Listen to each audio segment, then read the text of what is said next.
Here we are with Alastair Hoogenboezem. Mate, how was the rundown of round one? And then we'll talk about round two. So round one. Well, round one, we can't complain with that too much. We set up the bike as best as we could. Everything was working well. We put the bike on in second place on the grid for qualifying.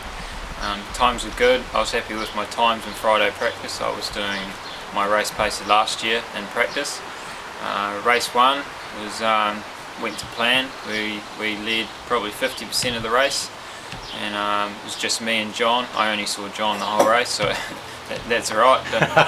Didn't need to deal with anyone else. But yeah, we finished second in the first race. Second race on Sunday morning. Sorry, it rained about 5 minutes before our race. We made the wrong call with tyres and suffered for that, and we finished 13th.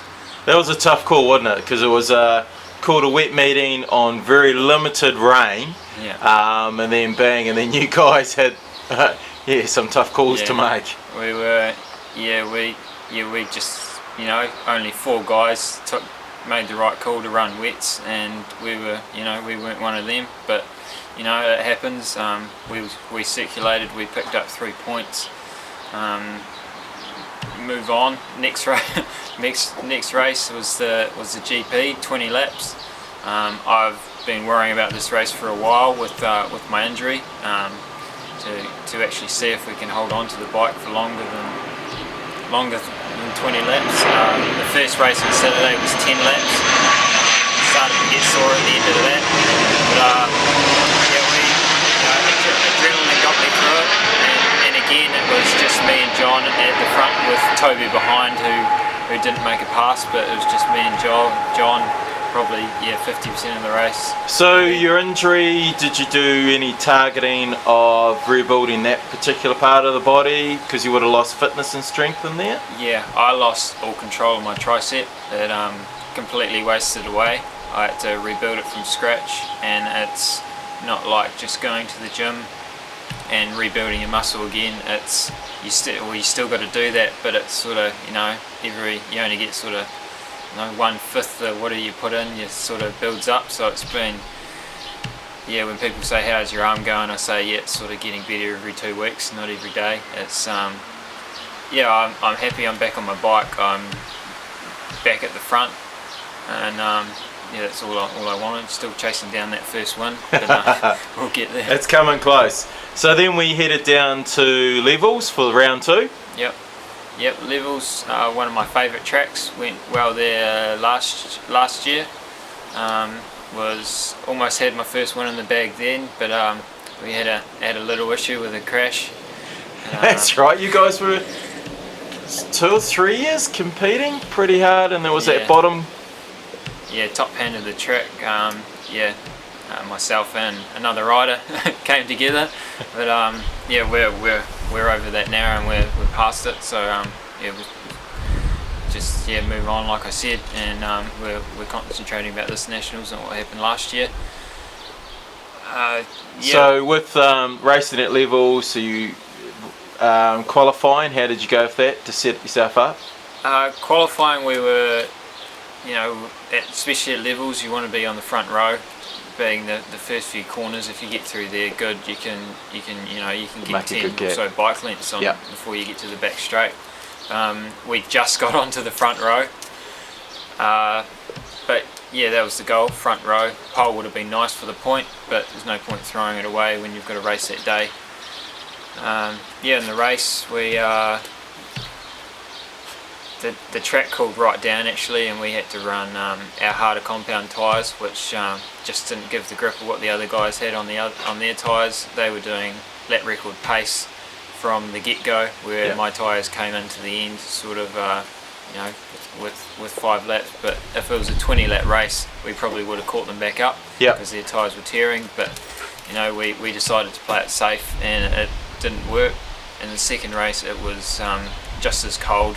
We thought, well, we'll play it safe again, and we picked up third, which it's not too bad, but it's not in the money, in the points where you want to be. In the third race, we thought screw it, we'll take a gamble. We chucked on our soft tyre and pretty much led the whole race till the last lap. Was that on that turn 4? Did you lose it to? Yeah, I lost it to John Ross going down, braking into turn 4 off the big back straight. Yeah. To be honest, I didn't see the white flag because we were passing a lap rider, but that's my fault. I should have seen it. Not saying that I would have got past them if I saw the white flag, but yeah, you never know. So yeah, really gutted I couldn't get that win. But did you have a go at him after that at the hairpin? Didn't? No, I just wasn't close enough. Yeah, I might have gone for a dig if I knew there was a white flag, but he came round and saw the checkered. And, oh no. Yeah, I was a bit annoyed to say the least. But still walked away. Third most points that round and third in the championship. We're a little bit behind points from John and not too far off Toby. Championship's not over. There's heaps of points up for grab in the North Island. I like Taupo. Manfield's a horsepower track. My bike's got lots of horsepower. We'll see what happens. So, just if we can, that's a fantastic report, but how did you start racing? Are you another academy from the Pete Jones sort of? Yeah, for sure.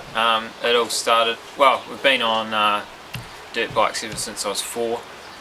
Did the dirt scene for a while, stopped for about 3 years. It just sort of died a little bit. And then Dad actually went over to Phillip Island to MotoGP, and he saw Sam Smith cruising around there as a wild card on a 125, and he thought that looks great. So next have a go day, me and James were out on the track going around on RG 150s. We met Peter Jones. That weekend we had 2 RGs sitting in our garage, and now we're here.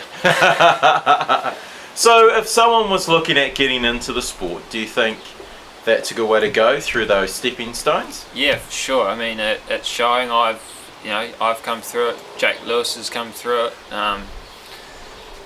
There's all the sort of names who are we're me, Jake, and James, and all the guys going through there. We're just starting to show at our come through at the higher classes. So for sure it does show what Peter's done. So. No, look, I totally agree. I think it's a fantastic what he's started, and hopefully what MCI is continuing to keep on growing with.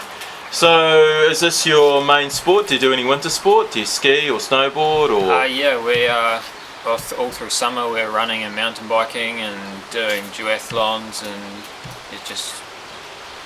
doing whatever we can enter really. We love getting out and about on the bikes, and even if it's just for fun with friends. And over winter we're up in the mountains snowboarding, and just all the fun stuff. Now, so with funding this sort of sport, is this all on your dad, or are you helping out your dad, and you guys, how does that work? I help out where I can. I obviously can't afford all of it. Yeah, we raced in Australia last year. There's no way I can afford that on my own. It's Dad is the biggest sponsor. If it came up to sponsors on the bike, he'd be on 99% of the bike. It would just be Dad. But he loves us going out there and racing. He enjoys racing himself. He loves bikes. He, like he says, he's spending our inheritance. So, it was great to see him in a set of skins there over the weekend. He was got out and had a bit of a tiki tour around. Yeah, he's just bought an RG 150 and racing around with the other parents out there, and he's enjoying it. Well, why not? Everyone else is out there doing it, so there's no reason he can't. Totally agree. Now you're with Red. He's I'm guessing he's mentoring you and helping to set up the bike, so that must be pretty cool to have someone so experienced working with you. Yeah, it's fantastic. I used to work at Sports Zone Suzuki, and after I won the 125 National Championship, Red walked in and said, I've got a 600 there waiting for you to come out and do a test. And I sort of lit up, because this was Red Fenton in the Triple R Superbike team, and I was of course I said yes, and then took me under his wing, sorry, and it was just me and Robbie last year, and this year it's just me, which is it's different without Robbie in the paddock, but I get all these fantastic guys around me.